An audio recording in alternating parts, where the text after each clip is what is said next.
"I don't care what you say, little girl. You stole that card and I'm calling the police." These words echoed through Tech World Electronics as store manager Scarlett Ashford screamed at a terrified 8-year-old child. Little Zara Nightingale could barely catch her breath between sobs. "Please don't hurt me. I didn't steal the card," she cried. What happened next shocked everyone in that store. But here's what none of them knew. In exactly 23 minutes, this manager's world would collapse when she discovered who this little girl's mother really was. This isn't just about a credit card or a misunderstanding. This is the most viral story of justice you've ever witnessed. Let me tell you exactly who these people are, because what you're about to discover will make this story unbelievable. 8-year-old Zara Nightingale walked into that electronics store wearing a pink dress with light-up sneakers, clutching her mother's black American Express card. She was remarkably bright, articulate, and absolutely fascinated by technology. Her mother had given her permission to choose her own birthday tablet, a special grown-up responsibility.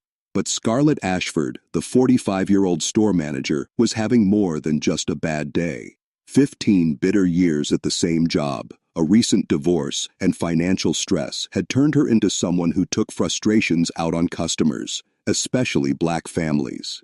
Here's the mind-blowing part. While Scarlett was about to make the worst decision of her career, Zara's mother, Celeste Nightingale, was in a boardroom 20 minutes away. But Celeste wasn't just any concerned parent. At 38, she was CEO and founder of Nightingale Enterprises, a technology company worth $2.3 billion. That afternoon at 2:15, Zara bounced through the store's glass doors, light-up sneakers practically dancing with excitement. From the moment she entered, Scarlett's prejudiced mind and was already spinning stories about suspicious behavior. Zara skipped to the tablet display, eyes wide with wonder. She politely asked cashier Aubrey Delacroix for help. "Excuse me, miss, could you please help me find a tablet for learning and games?" Aubrey's heart melted. This adorable child spoke respectfully, asked smart questions about memory and storage, and clearly understood technology. When Aubrey showed her a silver tablet with a purple case, Zara's eyes lit up like Christmas morning. "This one is perfect. Mommy said I could pick whichever one I like best." But Scarlett had been watching, and her racist assumptions were in overdrive. She marched over with heavy, purposeful steps. "Where are your parents, little girl?" Scarlett demanded accusingly. "My mommy is at work, but she gave me permission to buy my birthday present," Zara replied politely, showing the Black American Express card. When Scarlett saw that premium card, the kind requiring serious wealth, her prejudiced mind couldn't accept that this black child could legitimately have it. "Where did you get this card?" Scarlett's voice got louder, attracting attention. "Mommy gave it to me," Zara repeated, uncertainty creeping into her voice. The questions came rapid fire. "What's your mother's name? Where does she work? How do I know you didn't steal this?" Other customers started noticing. An elderly man looked concerned. A young couple stopped shopping to watch. Indigo Blackwell, there with her own children, felt her maternal instincts kick in. Aubrey tried to intervene. "Maybe we should just call the number on the card to verify." "I'll handle this," Scarlett snapped. Zara pulled out her pink cell phone. "I can call my mommy, and she'll tell you it's okay." The phone went to voicemail. At that exact moment, Celeste was presenting a merger proposal worth hundreds of millions, her phone on silent. "Of course it did," Scarlett said loudly, "because you don't actually have permission to use this card." "I'm not lying," Zara protested, tears forming. "Mommy really did give me permission. I'm not a bad kid." Scarlett raised her voice for everyone to hear. "Young lady, I think you took this card without permission, and that makes you a thief. I'm calling the police." The word police hit Zara like a physical blow. This 8-year-old, who had never been in trouble, was being accused of stealing in front of strangers. "I'm not a thief," Zara cried out. "Mommy gave it to me. I'm a good girl. I promise I'm a good girl." Some customers looked uncomfortable, but others actually nodded in agreement with Scarlett. "Kids these days will steal anything," one man said. "Where are her parents anyway?" a woman added. "I want my mommy," Zara sobbed, hugging herself. "Please, I just want my mommy." Instead of showing compassion, Scarlett doubled down. Your mommy isn't here to save you now, so you're going to tell me the truth about where you got this card, or I'm calling security to have you removed." That's when Zara reached out for comfort, the basic human need any frightened child has. Her small hand reached toward Scarlett's arm, not to be defiant, but seeking reassurance that everything would be okay. What happened next will haunt everyone who witnessed it. The sound of Scarlett's hand striking Zara's face echoed through that store like a gunshot. The slap was so vicious, it left a bright red handprint across the left side of Zara's small face, sending her stumbling backward in shock. For a split second, the entire store went silent. Then chaos erupted. "Oh my God, she just hit a child!" someone screamed. "Call the police!" another voice shouted. "Are you insane? She's just a baby!" But the most important reaction was Indigo Blackwell quietly recording everything on her phone. Within minutes, that video would spread across the internet like wildfire. Aubrey abandoned her register and rushed to comfort the traumatized little girl. "Hey, sweetie, it's okay. You're safe now," she whispered, wrapping her arms around the sobbing child.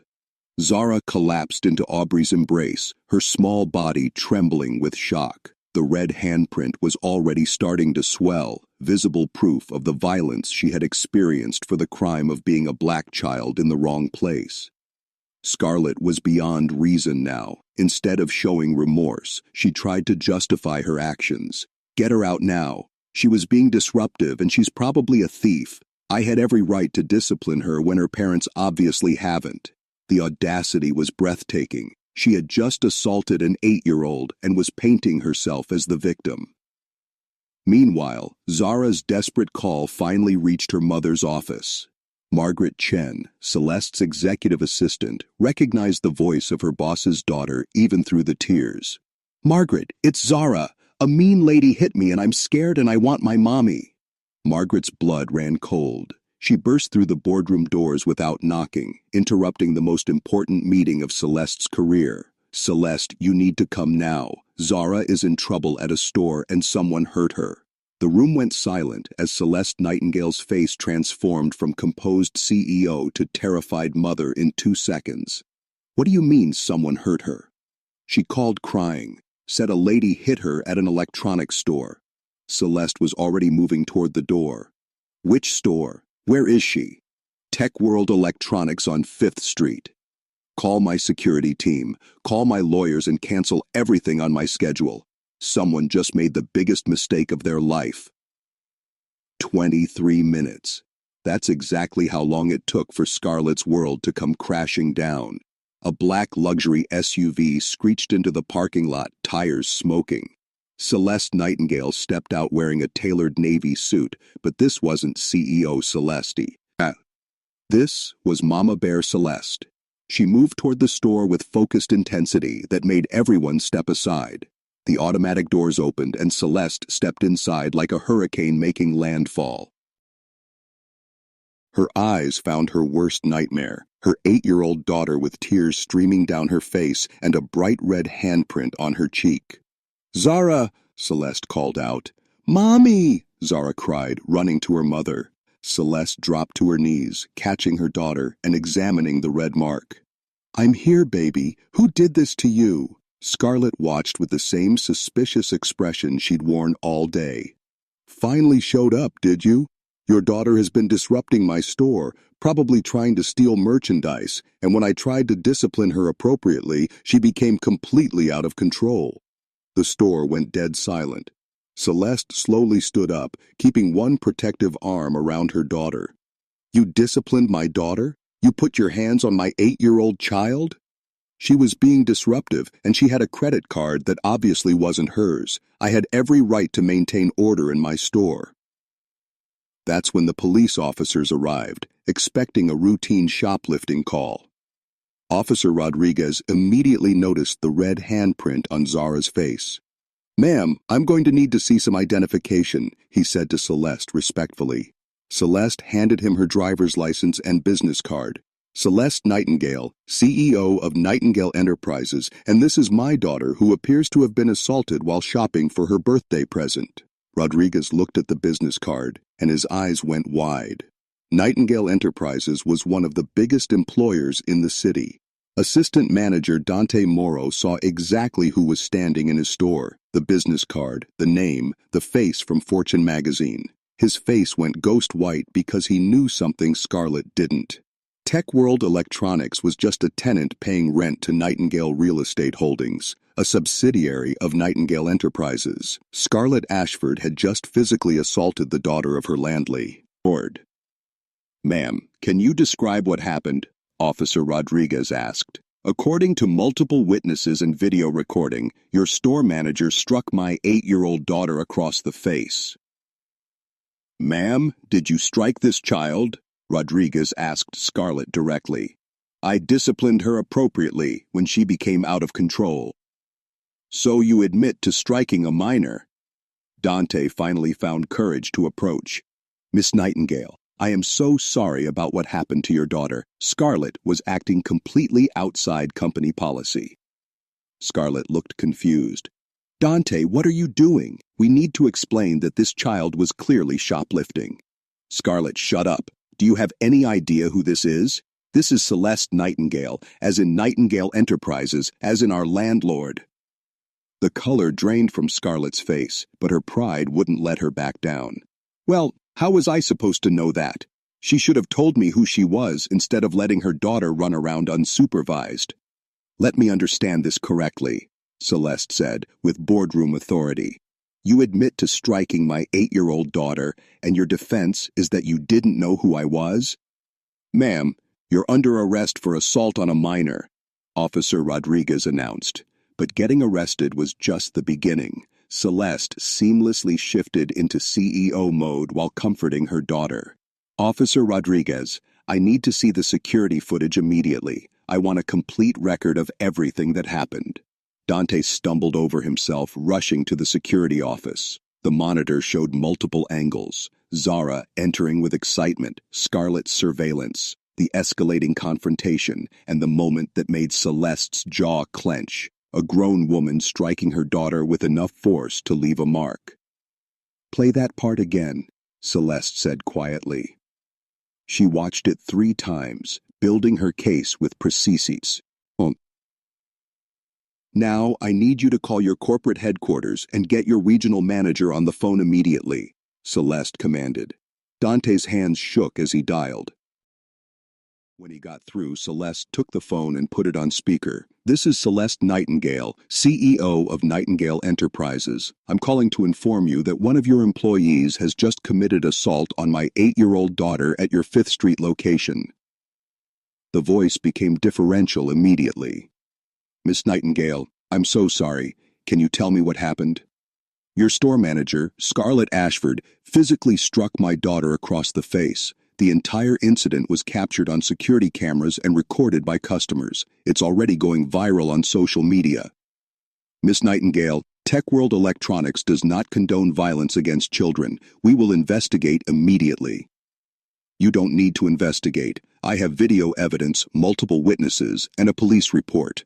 What you need to do is terminate Scarlett Ashford's employment immediately."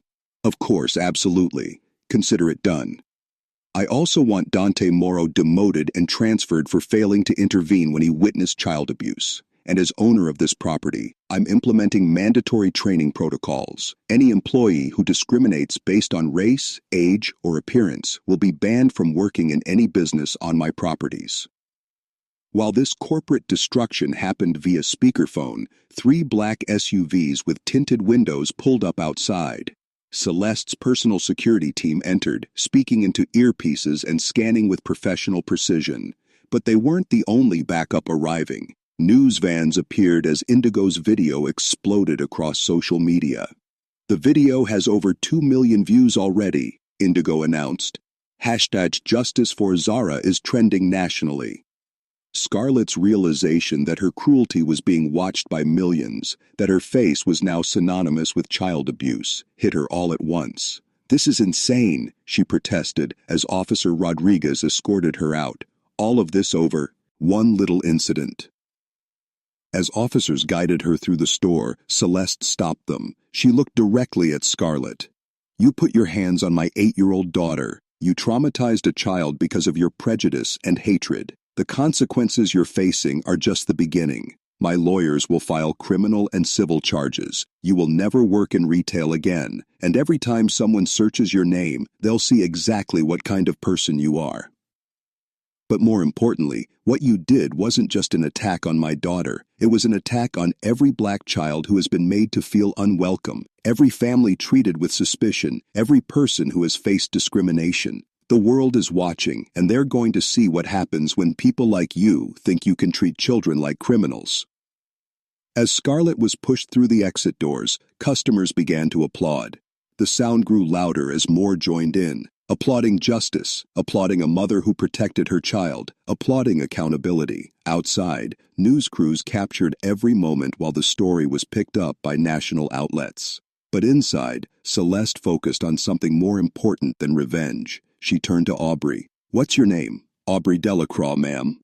"Aubrey, you showed incredible compassion and courage when you comforted my daughter. I'm promoting you to temporary store manager immediately, with a $50,000 salary increase. If you're interested in working for my company, call my assistant tomorrow."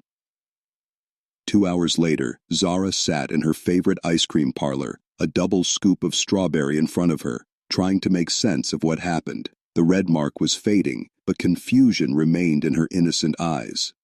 "Mommy, why was that lady so angry at me? I didn't do anything bad." "Baby, you didn't do anything wrong at all. That lady made bad choices because she had mean thoughts about the people who look like us. Some people judge others just by looking at them, and that's never okay." "But why did she think I was stealing?"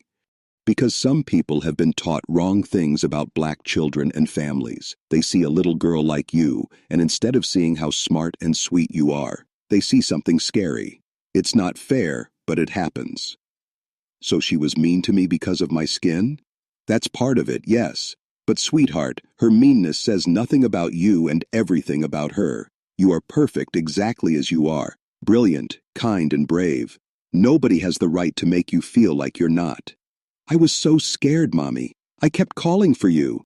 "I know, baby, and I'm sorry I wasn't there. But you were so brave. You stood up for yourself and never stopped believing help would come. That takes real strength."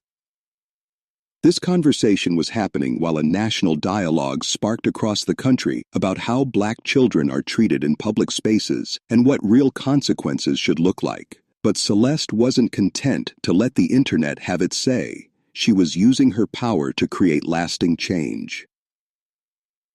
Within a week, every business on Nightingale Enterprises properties completed comprehensive anti-discrimination training. Celeste implemented the Zara protocols, specific safety measures protecting children in retail environments. No child under 16 could be questioned about purchases without a parent present. No employee could physically touch a minor customer under any circumstances. Any discrimination report would trigger immediate investigation with real consequences. The educational scholarship Celeste created in Zara's name became one of the most sought-after programs in the country. The Zara Nightingale Scholarship for Young Innovators provided full college funding for students demonstrating academic excellence and commitment to fighting discrimination. Within 5 years, it helped over 1,000 kids attend college.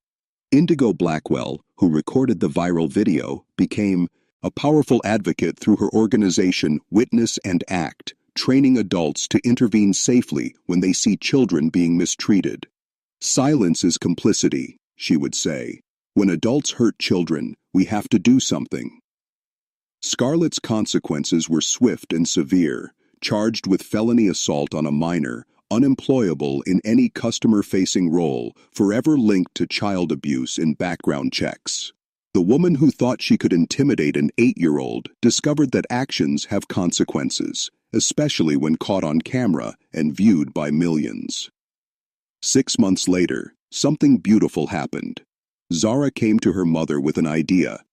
"Mommy, I want to make an app that helps kids when grown-ups are being mean to them." "Tell me about this app, sweetheart." Kids could press a button and record everything like Miss Indigo did for me and send messages to their parents and nice police officers. It could have a map showing safe places where kids can go if they're scared.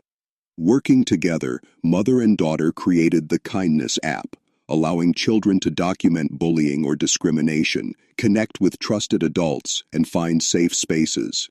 The app included features Zara insisted on: a courage button playing encouraging messages from other kids, educational content about children's rights, and automatic reporting when children were in danger. The app launched on Zara's 9th birthday, exactly 1 year after the incident. Within months, families across the globe downloaded it. Children used it to report bullying at school, discrimination in stores, and mistreatment by adults who thought no one was watching. The app's success proved what Celeste had told Zara, that strength comes not from revenge, but from using your experience to help others. 1 year later, Zara's Kindness app had helped thousands of children document bullying, find safe spaces, and connect with helpful adults. It prevented countless discrimination incidents and gave kids a voice when adults tried to silence them. Scarlett was still explaining that viral video to potential employers, discovering that the internet never forgets and some mistakes follow you forever. But this story was never about Scarlett's punishment. It was about a little girl who refused to let one person's cruelty dim her light, who turned trauma into a tool for helping others, and who proved that even the smallest voices can create the biggest changes. Justice isn't just about consequences. It's about making sure what happened to you never happens to someone else.